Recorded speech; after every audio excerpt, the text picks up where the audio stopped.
Milton, রায়ের কি খবর আছে সবশেষ আপনার কাছে?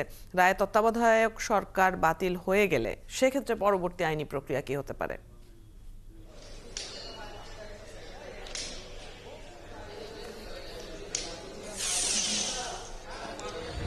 অদিতি, আপনাকে যেমনটি বলছিলেন যে আজকে রায়ের জন্য দিন নির্ধারিত ছিল এবং এর মধ্যে কিন্তু রায় প্রদান করা শুরু হয়ে গিয়েছে। অর্থাৎ বিচারপতি ফারাহ মাহবুব এবং বিচারপতি দেবাশিস রায় চৌধুরীর যে হাইকোর্ট বেঞ্চ, তারা এই তত্ত্বাবধায়ক সরকারের প্রশ্নে অর্থাৎ পঞ্চদশ সংশোধনীর বৈধতা প্রশ্নে যেই রায়, সেই রায়ের শুরু করেছেন। এবং আপনি জানেন যে পঞ্চদশ সংশোধনীর যেটি পাশ হয়েছিল 2011 সালে, সেই পঞ্চদশ সংশোধনীতে অনেকগুলো বিষয় ছিল। সেখানে কি বলে তত্ত্বাবধায়ক সরকার বিষয়টি ছিল না, আরো অনেকগুলো বিষয় যুক্ত ছিল সংবিধানের, এবং সেটি একটি সংবিধানের অনেকগুলো বড় পরিবর্তন সেই সংশোধনের মাধ্যমে হয়েছিল, যার মধ্যে একটি তত্ত্বাবধায়ক সরকার। এবং এর বাইরেও এই সংশোধনের মাধ্যমে সংবিধানে সংরক্ষিত নারী আসনের সংখ্যা 45 থেকে বাড়িয়ে সেটি 50 করা হয়েছিল।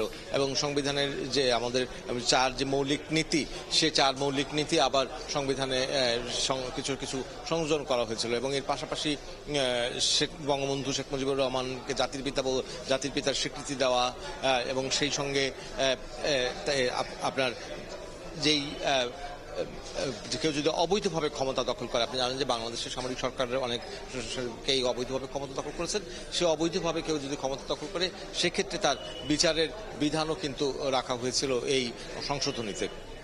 ফলে এই সংশোধনীটি আংশিকভাবে বাতিল হবে না পুরোপুরি বাতিল হবে, সেটি হচ্ছে এখন দেখবার বিষয় যে আদালত আসলে কি রায় দেয়। কেননা অনেকে কেউ কেবল ভাবছেন যে কেবল তত্ত্বাবধায়ক সরকার ব্যবস্থার বা পুনর্বহাল এর মধ্যে বাতিল হবে, তা কিন্তু নয়।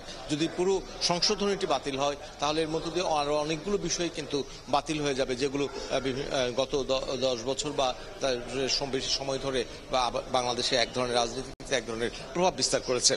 ফলে এখন যে রায় পড়া শুরু হয়েছে, এবং আমরা দেখছিলাম যে এই আবেদনটি তিনি করেছিলেন একজন মুক্তিযোদ্ধা। পরবর্তীতে আমরা দেখেছি এর মধ্যে রাজনৈতিক দলগুলো এসে যুক্ত হয়েছে, এবং রাজনৈতিক দলগুলো নানা বিষয়ে এর সঙ্গে যুক্ত করেছে। এখন আজকে যেই রুল দেওয়া হয়েছিল সেই রুলে বলা হয়েছিল যে পঞ্চদশ সংশোধনী কেন অবৈধ ঘোষণা করা হবে না। কিন্তু এখন যেই তারপরে যেই শুনানি হয়েছে এবং সব পক্ষ যেই শুনানি করেছে, সেই শুনানিতে কেউ কেউ আংশিকভাবে এরপরে বাতিল চেয়েছে, কেউ কেউ পুরোপুরি বাতিল চেয়েছে। এখন আজকে রায়ের মাধ্যমে হয়তো কিছুক্ষণের মধ্যে আমরা জানতে পারবো যে সেটি আংশিকভাবে বাতিল হবে না পুরোপুরি বাতিল হবে। যদি আংশিকভাবে বাতিল হয় সেক্ষেত্রে তত্ত্বাবধায়ক সরকার ব্যবস্থা পুনর্বহাল হতে পারে, এবং সেক্ষেত্রে এবং আবার পুরোপুরি বাতিল হলে দেখা যাবে যে সংরক্ষিত নারী আসন যেটি 45 থেকে 50 হয়েছিল সেটি বাতিল হয়ে যেতে পারে। এবং একই সঙ্গে অবৈধ ক্ষমতা দখল করলে যে শাস্তির যে বিধান, সেটিও পুনর্বিবেচনার সুযোগ তৈরি হবে। অনেক কিছুই আসলে নির্ভর করছে শুনানির ওপর, রায়ের ওপর। আপনি আছেন হাইকোর্ট প্রাঙ্গণে, নিশ্চয়ই পরবর্তী সংবাদগুলোতে আবারও আমরা সবশেষ আপডেট জেনে নিতে পারবো। সহকর্মী মিল্টন আনোয়ারের সাথে কথা হচ্ছিল পঞ্চদশ সংশোধনীর রায় প্রসঙ্গে।